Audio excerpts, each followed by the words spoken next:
The other bit that I wanted to put in here as well was just a few basic locks. You know, one of the things that we found, I did Wado-ryu karate, which of course comes from jiu-jitsu, but one of the things that we were never taught was basic locks. When I asked my instructor, why aren't we taught these basic locks? He said, well, Japanese children learn them at school. So we introduced them as a basic training. But you know, one of the other things that we discovered is, again, most people can't use locks because they think of them as techniques and not as ideas.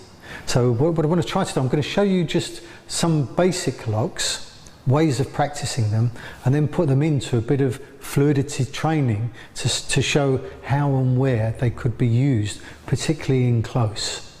So the first one, Nikajo, locking of two joints, is here. So what we want is to, again, taking the idea, for me the wedge is here. So I'll make sure that when I take a hold of his arm, I've got it in line with my middle here and in line with the centre, and it's linked all the way to the feet. So when I want to apply the lock, literally my whole body will apply it, so I'm not just using my arms. Little finger is in line with his nose and goes towards his nose. So it's turned this way, it's turned over this way. It's like this way, and keeping the circle close in on the wrist here, into the centre. This is the lock here. So that is Nikajo. Often with the children, we train it from a grip, so that if somebody's got a hold of them, they can use the body to turn over, and then the whole body to apply it, like almost like a bow here to use it.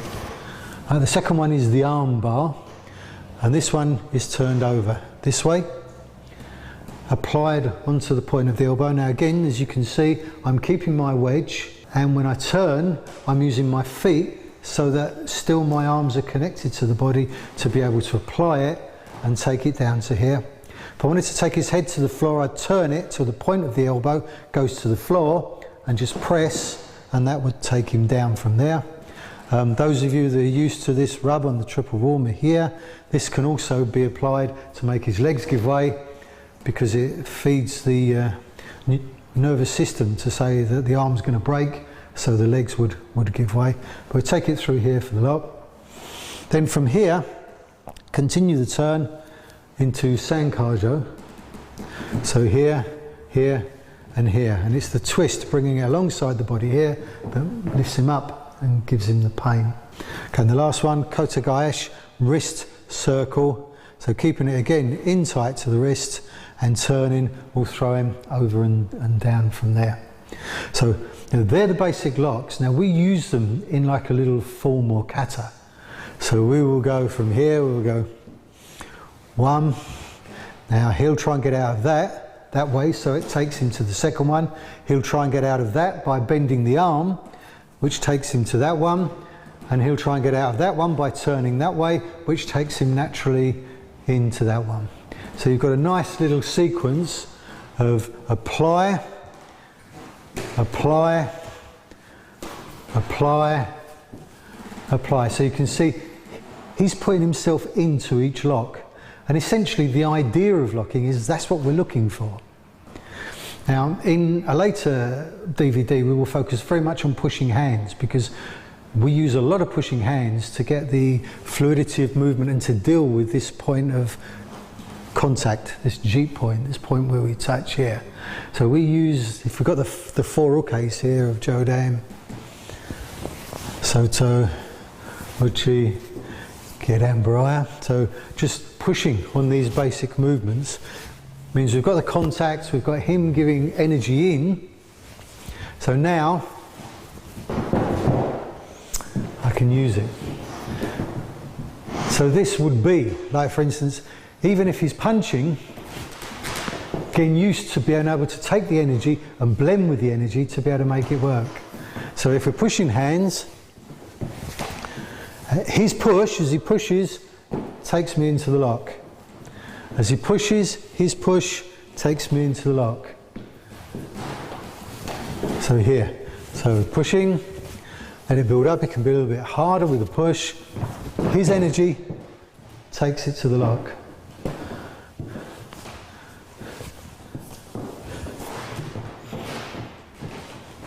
This energy takes it to the lock.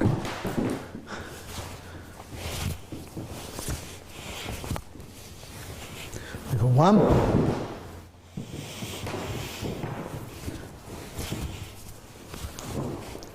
Nikaja, 2.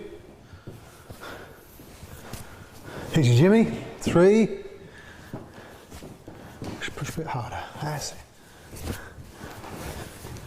So guys, 4. So then we can play.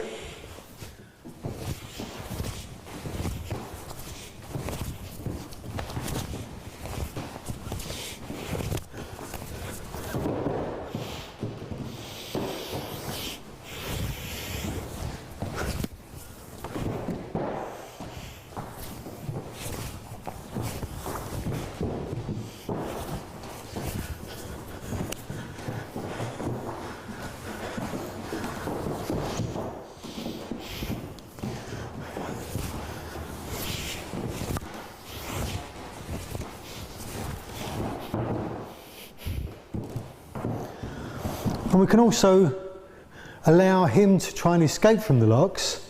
So for instance, as he goes to get out of a lock, he puts himself into the next lock, which puts himself into the next lock, and the next one, and the next one. Out of it.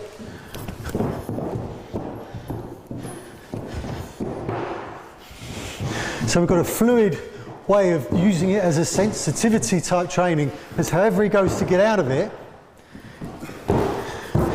he's actually trying to get out. So as you can see, it becomes more intuitive. So add that in. So the idea of that when he makes his attack, in, wedge, strike, however, now we're even pushing bodies as we're moving. So the idea of the wedge, the spiral, the turn, now it might be even from here as he goes to get out. We now change it, he goes to throw me. That puts him into this one. So it becomes from an attack, we can move from the wedge, spiral, into striking, into locking, into controlling. It gives that bit. We can then go to clinch work, we can go to throwing, we can go down onto groundwork, we can then step away and we can take it as stand up, as boxing and fighting and so on. So we've got all ranges, all distances, but still the same 8 principles, the same ideas apply. And what I hope I've really sort of managed to put across to you and really get to is the idea there are no techniques. You can't think in techniques. Techniques are merely an expression of an idea or a principle. You have to pierce through the shell, that outward shell of the... Get through that outward shell, get through to the ideas. Don't think of arms and legs, think of the entire body. Study your mind, study your emotions, study the animals. Learn how to hunt, learn how to take the things that you build up in yourself, take them away from the other person. Take away his mindset, disrupt his breathing, disrupt his mind, disrupt his posture, disrupt the traction of the feet on the floor. Look to be able to keep and maintain these things in yourself, however or wherever you are.